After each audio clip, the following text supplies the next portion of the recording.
Catching up on some international friendlies last night, Brazil against Egypt. And early on, it would be Brazil who would take the lead. Egypt flapping around at the back. Bruno Guimaraes makes it 1-0. Yeah, it's good closing down at the end of the day. Horrible decision to turn there. Turns into players. And then just from here, you've got a good idea what's coming. And sure enough, the ball's in the back of the net. 4 minutes later, though, Egypt would get the equaliser. Marquinhos with a lovely assist to Zico. It didn't look where he was passing it. Didn't realise the forward was going to make a run to try and close the goalkeeper down. He underhits it. It's a terrible pass, but a very good finish. Disaster here then for Carlo Ancelotti 6 minutes later. Wesley's down with an injury. He is out of the World Cup. Manchester United target Atalanta's Ederson has been called up into the squad. Back to the action 7 minutes into the second half. Rafinha into Endrick. Yeah, it's a nice finish. A great little ball as well. Good wing play. Getting after your fullback. And then, as I said, the cut back. 1-on-1. Gets himself a couple of yards. Nice finish from Endrick. Nice celebration between Endrick and Carlo Ancelotti. Brazil with a 2-1 victory then over Egypt. Elsewhere, Argentina against Honduras. 15 minutes to go in the first half. And Argentina win a penalty. Tagliafico would be brought down. He'll go back and check. There you go. Yeah, it's a clumsy challenge. Well, they're unlucky not to score the first time with the shot. Yeah. And there's the clumsy challenge just inside the box. No Messi. He was being rested. Lautaro Martinez would make it 1-0. Into the second half. Back heel here from Martinez. Look at that for an assist. Into Simeone, who makes it 2-0. Finishes up perfect. What a beautiful little back heel. And then Simeone finishes it off at the near post. Messi enjoyed what he sees from the defending champions. Argentina with a 2-0 win. They are currently 6th favourites to win the World Cup. Brazil are 5th. However, you look at it, both of them with equal odds. As we welcome in our South American expert, Gustavo Hoffman joins us. Gustavo, let me ask you the simplest of questions, and don't give me a Brazilian bias. Who is the better team going into the World Cup, Brazil or Argentina? Argentina, but we have to remember that Argentina didn't face any strong team over the last 4 years, including Brazil. When they faced Brazil in the qualifiers, it was still not the Brazil of Carlo Ancelotti. It was another Brazil, a very bad, very poor Brazil. So, but anyway, they are the champions, so I have to respect them. But I think that Brazil is Carlo Ancelotti is trying to construct a better team. A stronger team than what we used to see over the last month. But anyway, you saw the news. Wesley out. Wesley was already the backup for the right back. Éder Militão would be the starter. Now Brazil will have to use the third option at the right back. And our fullbacks were already our main problem, in my opinion. The bookies can't separate them. Who do you have? I'm going to go with Brazil. I think Ancelotti will do a fairly decent job. I like Rafinha a lot. You know, if he can combine with Vinicius Junior. Casemiro came back into form, whether he gets a starting berth or not, when at Manchester United for the last few months. Bruno Guimaraes, who we just saw score a goal, is a decent midfield player. Endrick will be probably a substitute and come off the bench. I think overall they've got a decent side, and they will be managed properly in Ancelotti. He'll keep them calm. They'll be well organised, and I think they'll play within a 4-4-2 almost. So you get the deciding vote, Stevie? I'm going to stick with Argentina. Are you? Yeah, I just think all round they're more solid, dependable. They certainly don't have the flair that Brazil have. But I think it's a bit of a stretch just because Ancelotti's in charge that all of a sudden they've jumped over the top of Argentina. So, yeah, no, I'm sticking with Argentina until Brazil show me otherwise.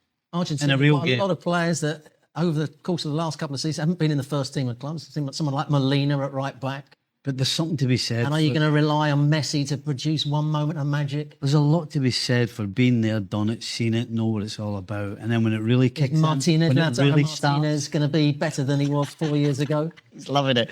I Let's think take, he likes Brazil. Gustavo, let's take a look at Robbo's tip then to win the World Cup. And their starting 11. As you mentioned, Wesley will be out now, picking up that injury.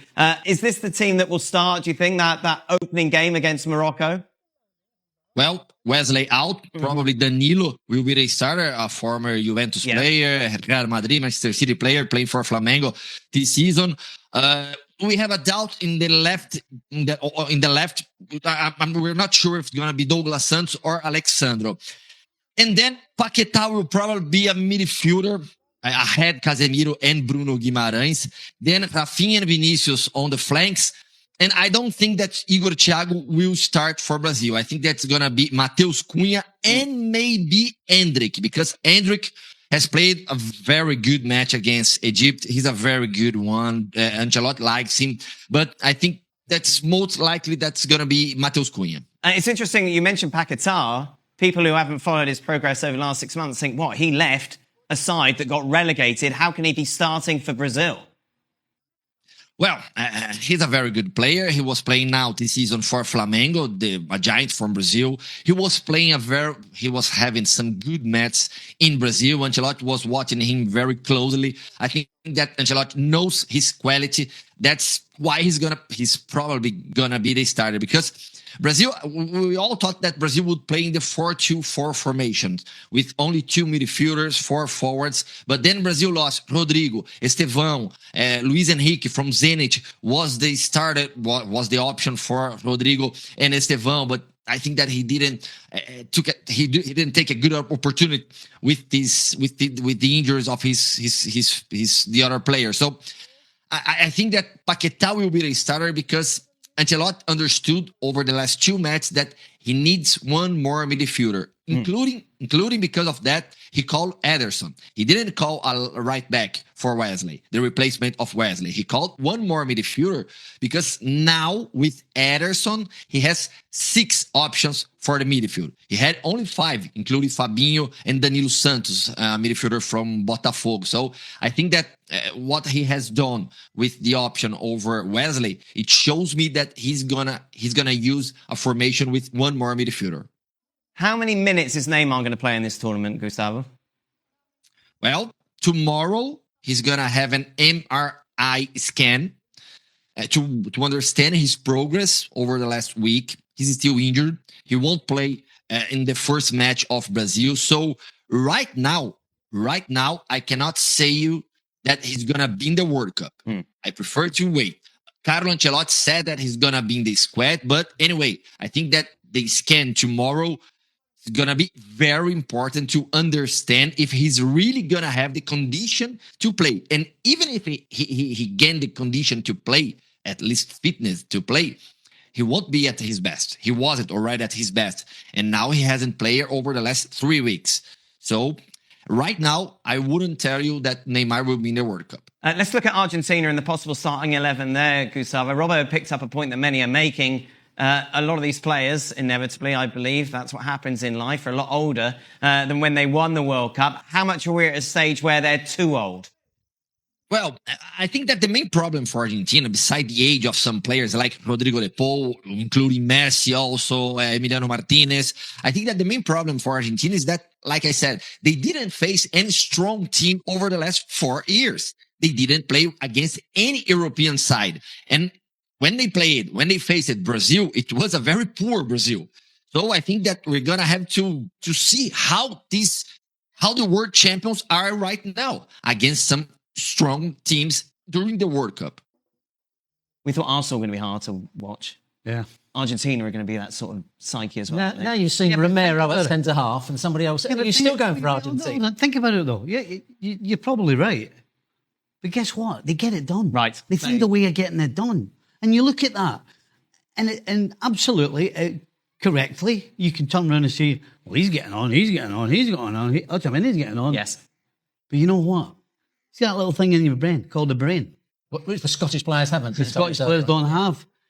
You talk about football brain. I mean, that team just smacks of it. That's what I'm going with. I'm going with the experience and the been there and the done it. Yes, if it comes down to physicality and legs, then obviously that may be a problem for them. But if they use their brains, Right. then it won't be a problem to them. And we're going to talk about the heat actually a little bit later on. How does that factor in to legs and energy and this team and experience? Well, it does. There's no question. Unless, well, number one, they're obviously going to be looked after incredibly well in terms of, finishing training with ice baths. I mean, the whole works. Right. Now, if they skip on anything, then we'll see it on the field. At the same time, the manager's going to have to, he's going to have to use his brains and take people off when he sees any sort of drop. So again, the question will not just be about the starting 11. The squad's going to come into it. And so that's the manager's job. The manager, in my opinion, is about picking the 11 and throwing them out. Because this team knows how to play football. Mm-hmm. It's going to be the small details. When to pull Messi off. When not to play him. And that goes for probably 4 or 5 of those players. That's the key for Argentina. When it comes to supporters' expectations, Gustavo, both Brazil and Argentina fans believe that their team are going to win the World Cup? Yes, definitely. That always happens with Brazil and Argentina.